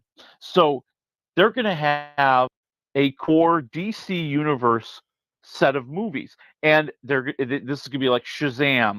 Aquaman 2 is going to be in here. The Flash is going to be in here. And 2 new additions to the group: Superman Legacy, which means they're going out and getting a new Superman, they're rebooting, right? And a Batman and Robin movie. Wait a minute, I thought Robert Pattinson was Batman. No, see, they're going to take some of the pre-existing stuff that they know is going to make a lot of money and they want to do sequels on, and they're going to call that the DC Elseworlds. Right. So the DC Elseworlds, for those of you who don't know, is a series of DC comics that are essentially parallel universes. It gives the comic book manufacturer a way to spin off the main storyline and not have to care about continuity or anything else. And so it's a parallel universe. So Robert Pattinson is Batman, but in a parallel universe. Yeah, and the Joker movies are also going to fit in here. So Joaquin Phoenix is Yeah. in the Elseworld. Yeah, exactly. Which, I mean, okay. I mean, that's fine. We've seen the Kelvin universe from Star Trek. We've seen some of this stuff, but I'm really curious as to who they're going to have play their mainstream, main timeline Batman and Superman. Now that they got, I mean, I can't understand the sacking of Henry Cavill. My brain just hurts thinking about why would you do that? I think what they're looking to do is they're looking to get the young Superman from the start. You know, they want to get some up and coming kid who's like 23, 24, and they know they can get 3 or 4 sequels out of him before, the price tag and his body gives out. And same thing with Batman. I think that's going to happen there. I was curious, though. They're going to do Batman and Robin. Have we Right. learned nothing from the previous Batman and Robin attempt? Yeah, I don't know. I just, I'm shaking my head. All right. Well, I mean, DC's still trying to rival the Marvel universe. I don't think it's going to happen. It's hard to put that genie in the bottle. Although now they do have, what's his name? I've not Kevin Feige, but the Guardians of the Galaxy guy. Yes, James Gunn. James Gunn. Now James Gunn is now flipped sides and he's over at DC. So maybe ? I don't know. We'll have to see. Bad Boys, Will Smith, Martin Lawrence. And I loved the first one and I actually like the second one. I have not seen the third one, but now I have to because there's going to be a fourth one. Apparently. Yeah, you can't escape the Bad Boys, man. That's right. Yeah, they're bringing them back, and of course did so in the most internet way possible. A video of Will Smith showing up at Martin Lawrence's house, announcing that yes, they have signed on for a fourth Bad Boys movie. We don't know when it's coming out. It's in pre-production right now. It's got a completed script, and I think the question is, how much of a discount did they get on Will Smith this time around? Like they were like, yeah, Will, we'd like to have you do the movie, but you got this whole slap thing going on, and he didn't do himself he didn't do himself any favors in that thing for sure. I mean, it just goes to show you that just because you're rich and famous does not mean that you're happy. I don't remember. Did we do the third one? Did we talk about it? Was there? That's the interesting part. The place in history that the third one really takes right now. It was the last great pre-pandemic blockbuster. Oh, okay. It had just come out in that weird February time period, and then it made a ton of money, and the world shut down. Yeah, I didn't see it. Bad Boys was the last movie many people have seen in a theater. That's crazy, isn't it? And no announcement when it's going to be or how long it's going to be to get out. It's going to be a while, obviously. It's going to be a while. If they're in pre-production now, I would say you're looking at maybe fall 2024. Oh, okay. All right. Well, we'll watch it. My kids will be excited because I didn't realize that they were all closet King of the Hill fans. I've only seen it a few episodes of it, and it's just not really my thing. But my kids are all constantly, quoting King of the Hill. Well, it's coming back. It is, and because every TV series that used to be popular when TV was popular is being brought to streaming now. Right. So, King of the Hill is returning. It's going to Hulu. It used to be on Fox, the big network, but now it's going to be on Hulu, and they're bringing back a lot of the original stars. Mike Judge, who's also the creator, Kathy Najimy, Stephen Root. More of the folks are going to be there, and we don't know when. Again. They make the announcement, and then eventually they'll let us know when it's coming out. We want to milk these announcements for everything that they're worth. Well, this is the thing. It's last week we were talking, maybe a week before it was, that 70s show is now that 90s show, and things like that. I'm like, for the love of God, would you people please stop rebooting or rehashing or give me something new and interesting? Everything Everywhere All at Once, most interesting movie I have seen easily in a decade. I mean, weird, funny, ridiculous, action-packed. By the time it was over, my cynical son, who will hardly ever watch a movie with me, and sat down for the first 5 minutes of it and stuck through the entire thing, went, that was amazing. He goes, that movie was, it was weird, but it was so good. It was just, I mean, he was just agog about it. And give me more like that. Give me more Ryan Johnson. Give me more good, new ideas, please. But that's hard. You have to work hard at that. You have to take a chance at that. It's so much easier to take this name brand that has an instant built-in audience and just bring it back. They did it with Full House. They did it, like you said, with that 70s show. They did it with Futurama. Futurama did some new episodes. I Yeah. mean, Oh they my just God. bring it back because now, you have half the work to do to make people know what it is. Now you just have to Right. put all the hard work into trying to make it good. Yeah. Well, it's CSI Miami, CSI New York, CSI LA, CSI Detroit, CSI Poughkeepsie, right? It's Hawaii Five-0, another reboot. It's Magnum PI, another reboot. I mean, it's all these shows that are like, you people, can we just have a single original thought? Can you guys rub one together for me somewhere out there? Please. That's why when I see good stuff like Bosch or Yellowstone or something like that, it's so good and so refreshing because it's a new story. Thank God. Thank God. Sorry, I didn't mean to get ramped up about it, but it just pisses me off. All right. Got to get it out, man. Finally, Jay Leno, he may be cursed. That guy may actually be under some kind of Bruja Striga witch's curse. Yeah, the Grim Reaper is determined to take Jay Leno from this earth. Okay, so as you know, he had the big serious fire where he had the burns on his face from an accident in his garage when he was working on his car. Right. And he revealed that, oh, by the way, a couple weeks ago, I also had a motorcycle accident. Right. Not just a motorcycle accident. He's got 2 broken ribs, 2 cracked kneecaps, and a broken collarbone. Right. So he was driving his motorcycle, which he was test driving. Thought he smelled gasoline, which, whoa, now you're a little afraid of gasoline. Decides to cut down an alley to pull over to see what it looked like. Didn't see the chain strung across the end of the alley and got sucked right off his motorcycle. Yeah, because some guy doesn't want people parking in his lot anymore, and he put up a big chain. Yeah. And and the funny thing is, Leno, when he said this, he said, "Listen, I didn't make any announcement because, dude, you get a pass on the first one. When I had the car fire and the burning, everybody's like, oh, that's too bad. Second time it happens, people are going to start making fun of you." Yeah, no, exactly. They're called danger prone. That's exactly what it is. Yes.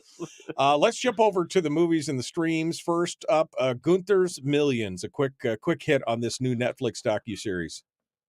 Yeah, and it's a really weird, crazy story about the world's richest dog. Yes, it's living much better than you and I, but it turns out it's not really about the dog. Okay. Because as you dig deeper, you find out it's really about, like, maybe a tax scam using the dog, maybe a weird cult using the dog, and you learn more about these people who have been controlling everything and controlling this trust that he inherited from some mysterious countess years ago who may not exist.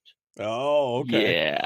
And so you spend these 4 hours learning, like, what's the real truth behind all this. Oh, crazy.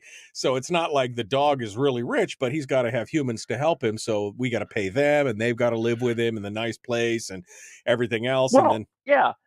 And then, like, the guy who runs the trust, the guy who's in charge of the dog says, we're going to have a whole bunch of beautiful models move into this house too. And we're going to study them and take pictures of them all the time and video of them all the time and encourage them to, and it kind of starts to morph into something really weird. Oh, man. Okay. Weird. Gunther's Millions. All right. -1 to 4 waffles. What do you say? 3 waffles. Really? It's Yeah. it's that interesting. Because it's that interesting, because it's so far out there and so crazy and so weird that you just can't believe that people were going along with this. Okay, it's a train wreck. You can't look away. All right. You can't. We talked about this already last week in the teaser. You know, it's the 80 for Brady, these 80-year-old women who have a thing for Tom Brady in this movie. This is his new production company. Give me the rundown. You know, it's kind of like just a likable, lighthearted sitcom kind of movie. You know, Lily Tomlin, Rita Moreno, Sally Field, Jane Fonda, four ladies who are quite talented, and like you said, they're all over 80. They've kind of developed this love of football and a deeper, deeper love of Tom Brady, and they decide they're going to the Super Bowl, and they're not just going to any Super Bowl, my friends.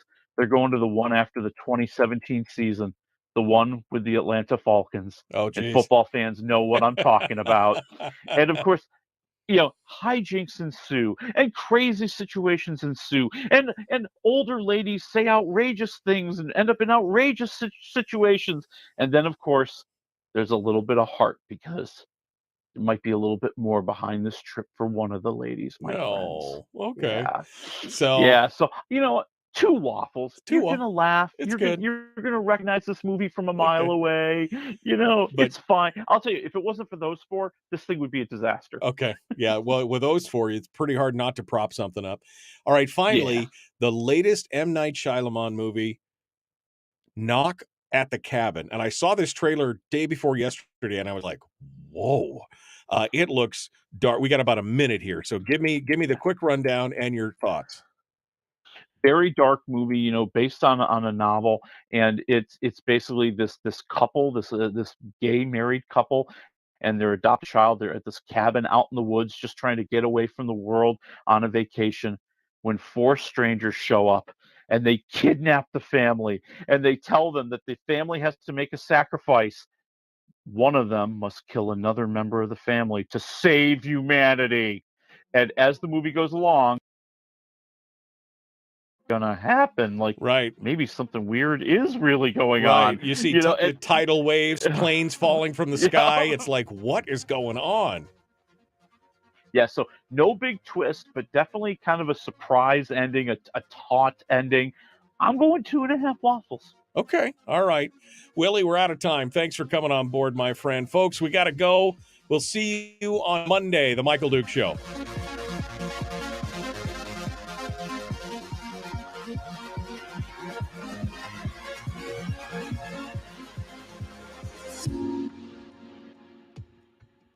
All right, I got to rehash this for just a second, because I watched the trailer twice. I watched it the first time and I was like, what did I just, what?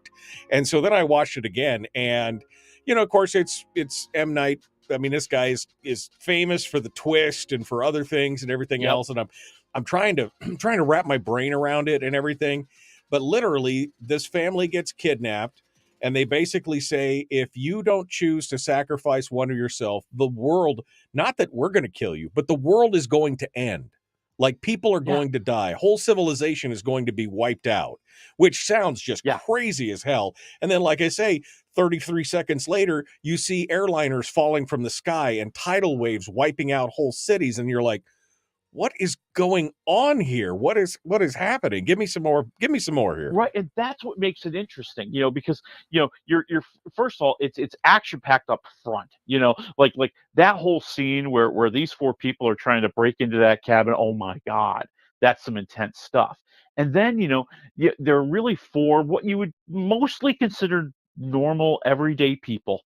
And they feel they've had these visions, and they've all had the same visions, and they've all come to implore this family to do the right thing, because if they don't, all of humanity will die. And there's all sorts of rules in here, like, you know, they can't just like kill off everybody. I mean, to escape, that's not how it works, right? And you know what we see as things play out, we start to realize that everything these people are talking about seems to be true. How could it be true? All connected, How could these four yokels like be able to see the end of the world? Yeah. And that's what makes it interesting. Yeah, well, and David Bautista, he's placed prominently in the trailer, and I know this is a guy who's dedicated his life now since he started to acting, right? I mean, this guy has gone. Yes. I mean, he's gone deep. I mean, we used to laugh because he was Drax and, and all this kind of stuff in the Guardians, and he was funny. Ha ha ha.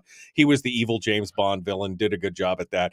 But I just watching this, I was like, my God, he is like acting the hell out of this. I can see it, in just this short little trailer. He looks like he's doing a pretty good job.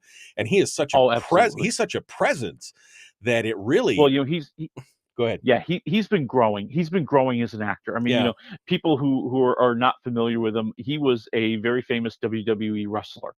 And so usually those guys, when they leave, they get the brawny guy parts, right? The action movies, the butt kickers, right? Yeah. And he's actually tried to do some really interesting stuff and tried to play more comedies and tried to play some serious characters. I mean, we've seen him show up in so many places. What's the one I'm thinking about? The last Hugh Jackman Wolverine movie, where he shows up. I mean, he really does, pick and choose more artistic roles, and I think that's in this vein here, and that's what he's trying to do here. Yeah. I gotta be honest, for the most part, I really like M. Night Shyamalan. The Happening was one of the movies that I was just like most disappointed in.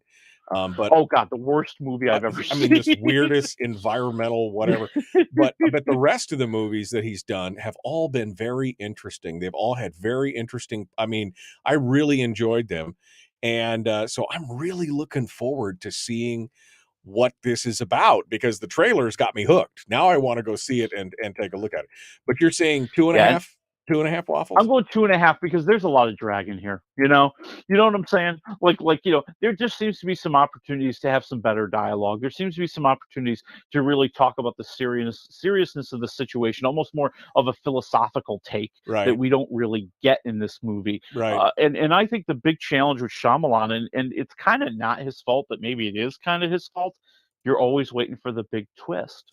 Yeah. And so, because that's what he became famous for. And I think he's trying to do other movies like this where it's not about the big twist. It still can be a surprise. It still can be shocking, but it's not about the twist. Right. He's kind of screwed himself in a lot of ways. He's kind of screwed himself on that, where he's known for that. And so people are like, oh, well, if he's known for that, then, blah, blah, blah. And you're like, okay, no, that's that. Okay.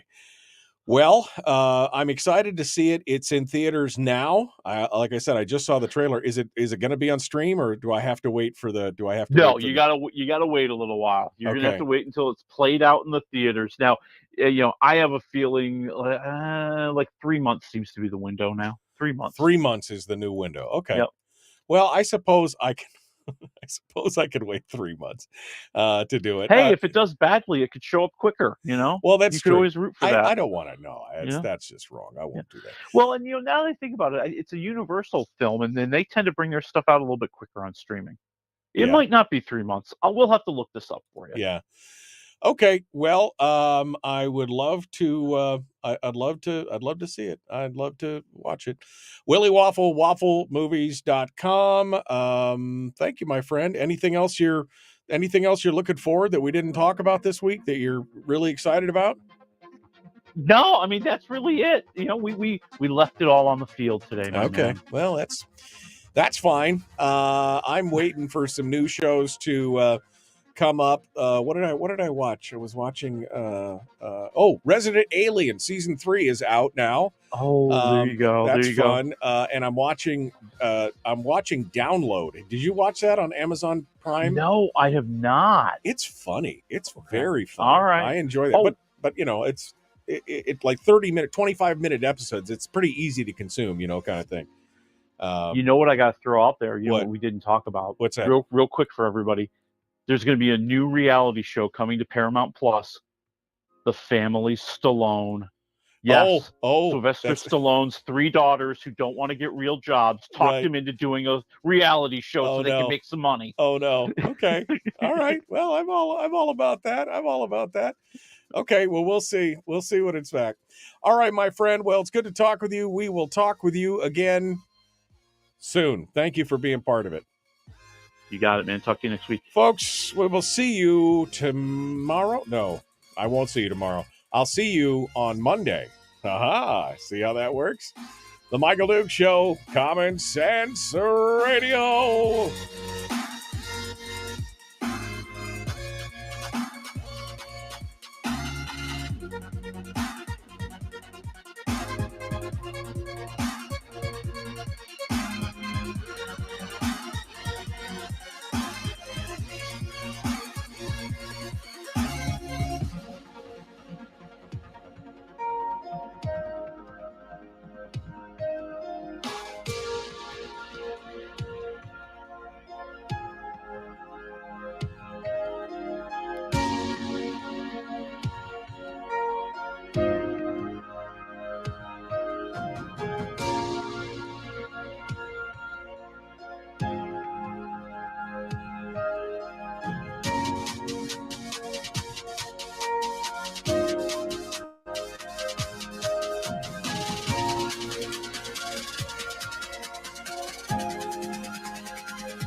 We've shed our terrestrial radio skin, and now we are slimy lizard internet people. It's the Michael Duke Show.